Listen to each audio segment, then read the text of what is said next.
মানবাধিকার কমিশন ও গুম কমিশনের বিষয়ে নানা প্রশ্ন রয়েছে। পাশাপাশি জুলাই সনদের কিছু অংশে প্রতারণার আশ্রয় নেওয়া হয়েছে। বিএনপি তার অঙ্গীকার অনুযায়ী সংশোধন করে বাস্তবায়ন করবে বলে মন্তব্য করেছেন আইনমন্ত্রী মোহাম্মদ আসাদুজ্জামান। শুক্রবার যশোর জেলা আইনজীবী সমিতির নতুন ভবনের উদ্বোধনকালে এসব কথা বলেন তিনি।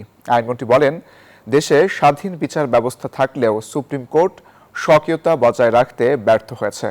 দেশে বিভক্তির রাজনীতির চেষ্টা চলছে উল্লেখ করে আইনমন্ত্রী বলেন, সবাইকে বিভক্তির রাজনীতি থেকে ফিরে এসে বাংলাদেশি চেতনায় বিশ্বাসী হতে হবে।